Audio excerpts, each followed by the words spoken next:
Well, we got more bad news for Kotaku today. Looks like you're going to have to go elsewhere if you live in Australia, because Kotaku Australia, Gizmodo, Refinery, and Lifehacker are all ceasing their operations in the country. These are just the Australian sections of those websites. I want to be clear on that. So the mainstream Kotaku and Gizmodo and all of them, they're still there. But they had stuff specifically made for that region. There used to be a Kotaku UK as well. That's gone. So more and more of these branches are cutting out, and eventually all that's going to be left are the main websites. And I expect those to fold as well over time. Kotaku is probably, in my opinion, one of the worst websites out there. I think it definitely hurts gaming more than anything positive. It's a garbage website. They attack fans. They do nothing but basically prop themselves up as a mouthpiece for companies. Disney ever needs anything, they can run to Kotaku. Those journalists will protect them as much as possible. They don't work for you. They work for companies. All they care about is access and kind of keeping the narrative that those companies want moving. And that's why they're going out of business. That is one of the biggest reasons why they're going out of business, is as much as they want to hate on fans and gamers and regular people who don't want any BS in their games, they need them. They need them to visit the websites and click on stuff. And nobody's going there to click on anything. They can only run this hate narrative that they've been doing for years, for so long, before the money runs out. And the money is running out, ladies and gentlemen. It's running out big time. So Smash JT's website covered this.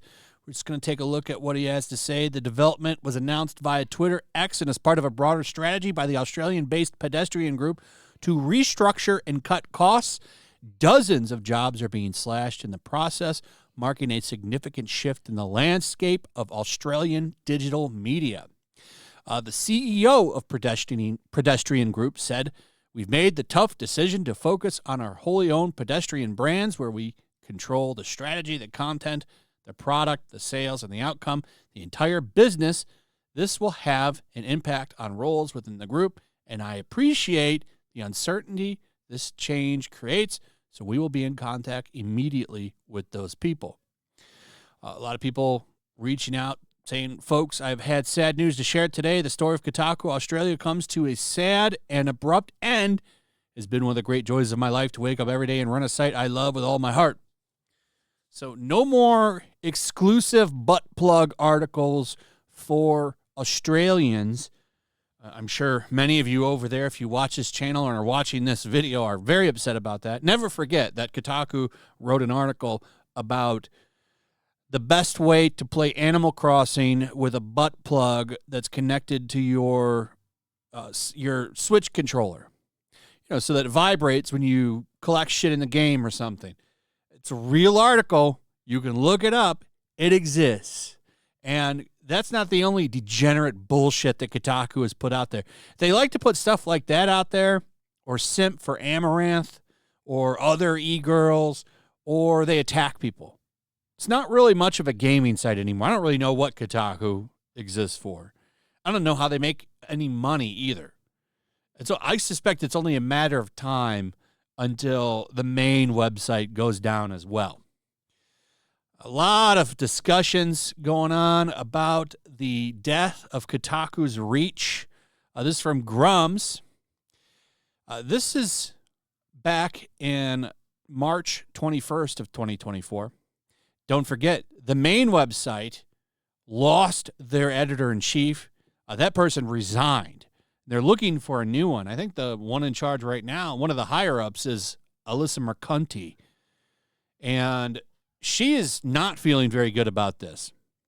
This is the kind of coverage that happens. Now, look at this from Sportskeeda when they covered this. Nothing of value is lost. Kotaku UK shuts down. Internet celebrates. They're going to celebrate over this one, too. I promise you, because nobody respects Kotaku. No, I would love to see the traffic that they get. I really would. Kotaku Australia to shut down, and that's the news story today. Here we have some responses from Alyssa here. She's having a little bit of a meltdown. This is from today. You have no idea what journalism is. Your websites look like they're from 2001. They're riddled with typos. You use yourselves as a source for stories. You have an internet connection and a webcam, and you think you have something worthy to say? You don't. We could set up my Nana with a Razer Kiyo in her care home, and she'd still have more coherent shit. It's a shame that private equity and Google have gutted legacy media sites, and the stupidest, cruelest people in the world are rushing to fill in the gaps. So see, break this down. You know what this is jealousy, that people can just fire up a camera, or you don't even need a camera, to be honest. The most important thing is audio. You need good audio.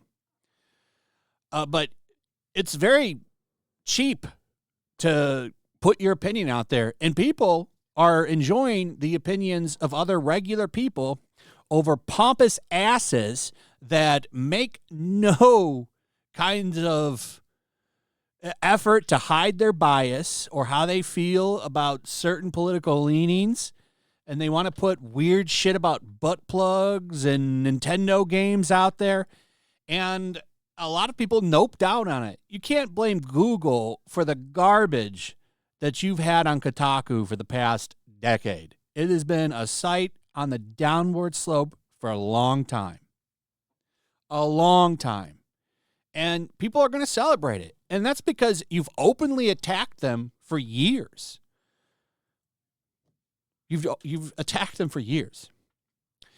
The closing of Kotaku in Australia will only fuel even more bitter fires in the hearts of legacy media journalists as they continue to fade into irrelevance. Their attacks on YouTubers and social media accounts reflecting the actual gamer popularity will increase.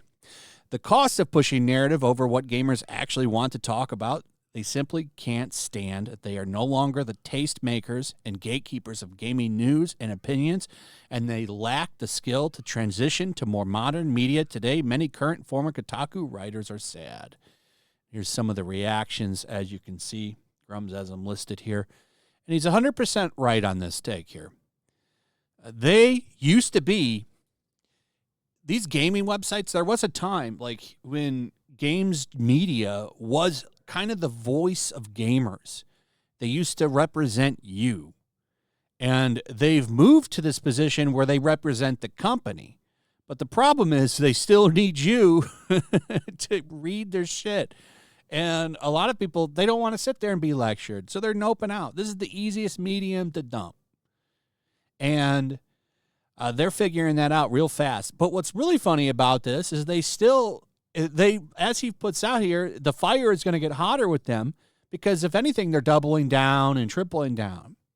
Like, you're going to see more Alyssa Mercantis kind of rise up to be the vocal point for them, and they're all going to support it, which is funny because they're really supporting their own downfall by doing that, because she's accelerated a lot of this shit. Frosk 2.0, as a lot of people like to call her.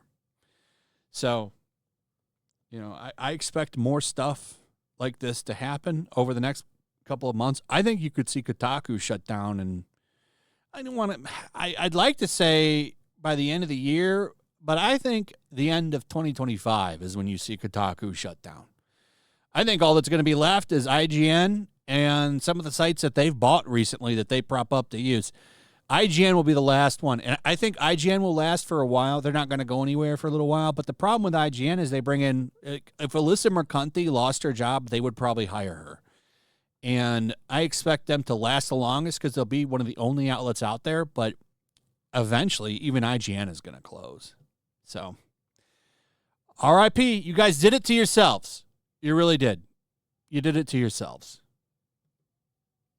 Anyway. Let me know what you guys think about all this in the comments. Also, if you would, please like, subscribe, share the video. Make sure you're still subscribed. Hit that notification bell, and I'll see you on the next one. Peace. Make sure to check out my locals. There's a link in the description. It's a fun community that I'm trying to build over here. If you don't want to support me on YouTube, you can come over here. None of that money goes to YouTube. You also can just come over here for free. But if you are a supporter over here, I do plan on doing an extra live stream once a month and throwing links to the supporters so you can actually come on and have a supporter live stream with me. Also, it's a good place to catch all of my content. You don't have to worry about notifications like YouTube. They'll definitely work over here. So come check out my locals.